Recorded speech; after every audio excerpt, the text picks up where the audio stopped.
Pengumuman darurat. Kesiagaan perang tingkat 2 di Tahun Baru Imlek Tiongkok.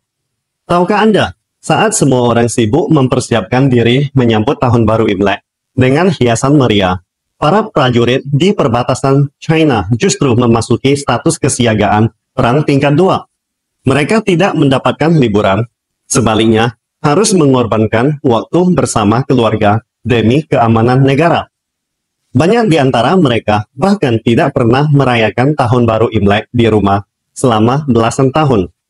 Jadi, mengapa mereka harus masuk ke dalam status kesiagaan perang selama Tahun Baru Imlek? Lalu, tingkat 2 kesiagaan perang memiliki intensitas seberapa kuat? China memiliki 4 tingkatan kesiagaan perang, yaitu kesiagaan perang tingkat 4, tingkat 3, tingkat 2, dan tingkat 1. Tingkat tertinggi adalah status kesiagaan perang tingkat 1. Secara sederhana, semakin rendah tingkatnya, semakin besar kepentingannya. Umumnya, kesiagaan perang tingkat 3 membatalkan liburan. Kesiagaan perang tingkat 2 memerlukan persiapan penuh dengan seluruh personel, lengkap dengan persenjataan. Tingkat 1 kesiagaan perang dijalankan pada saat-saat kritis, di mana perang dapat meletus setiap saat.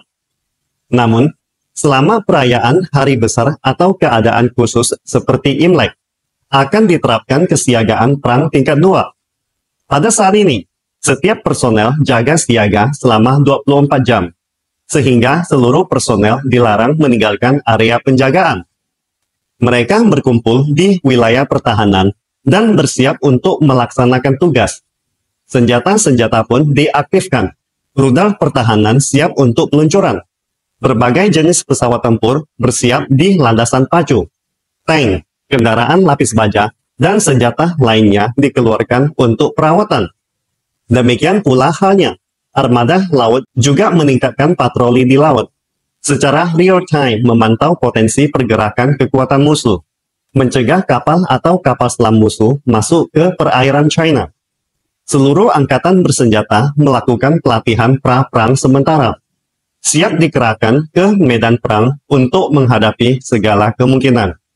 Dengan total luas 9,7 juta kilometer persegi, dengan garis perbatasan yang sangat panjang, terutama para prajurit di sepanjang wilayah laut, menjadikan tanggung jawab mereka semakin berat.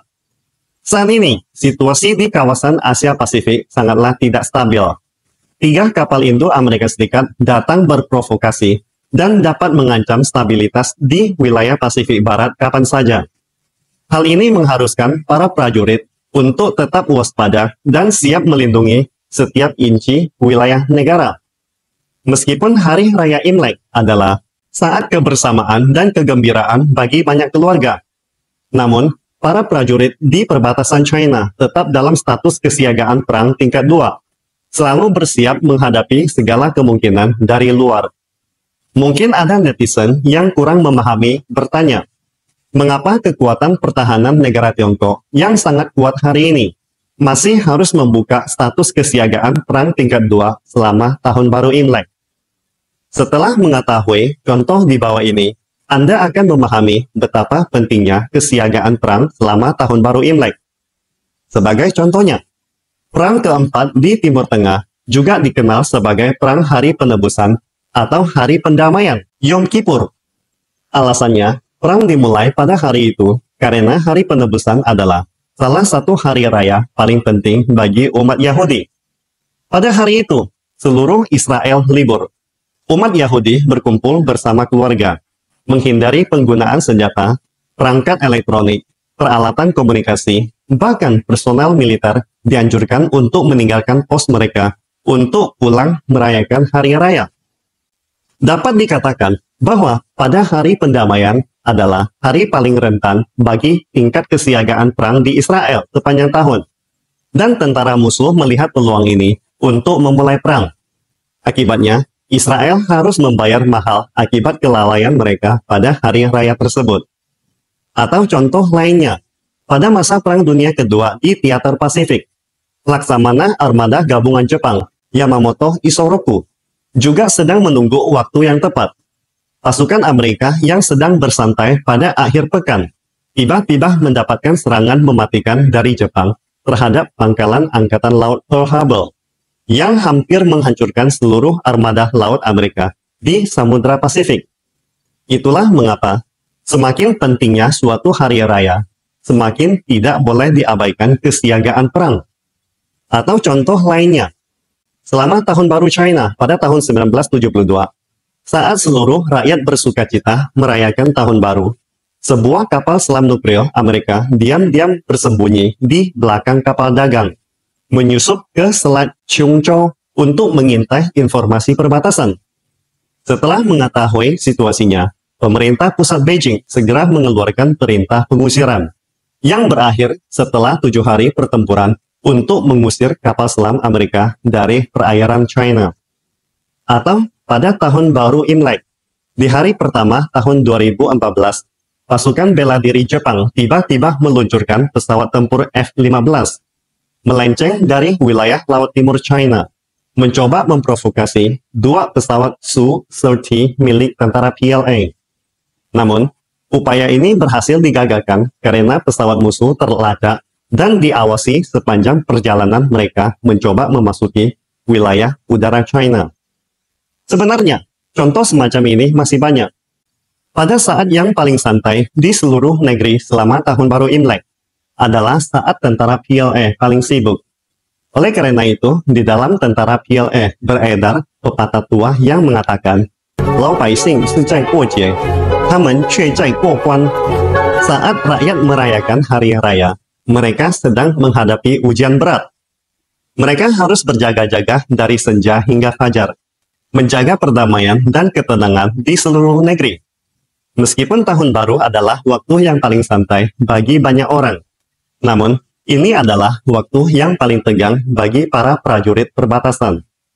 Saat 10.000 orang berkumpul untuk merayakan Tahun Baru, para prajurit harus memasuki status kesiagaan perang tingkat 2, menjaga setiap inci tanah, menjaga keamanan dan kedaulatan tanah air. Para tentara ini juga memiliki orang tua mereka sendiri.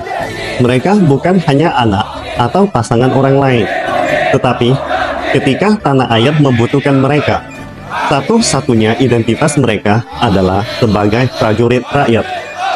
Pada saat yang paling dibutuhkan oleh seluruh rakyat, mereka muncul di setiap bagian tanah perbatasan dengan darah dan kesetiaan mereka.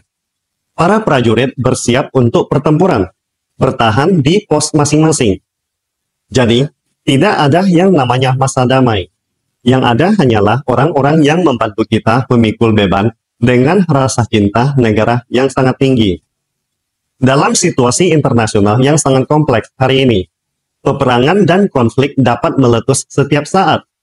Bagi negara-negara seperti Timor atau Afrika, yang terus-menerus terlibat dalam konflik, merayakan Tahun Baru bersama keluarga adalah hal yang sangat mewah bagi mereka. Karena bahkan keamanan diri dan keluarga mereka sendiri tidak dapat dijamin. Jadi, jangan lagi mengatakan bahwa semarak Tahun Baru semakin pudar. Bahkan banyak orang yang merasa bahwa pulang atau tidak pulang saat Tahun Baru tidaklah penting lagi. Namun, Tahun Baru yang kita anggap paling tidak bermakna, justru menjadi impian setiap prajurit perbatasan.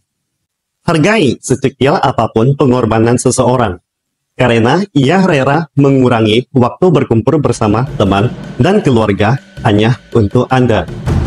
祝大家龙年大吉大利.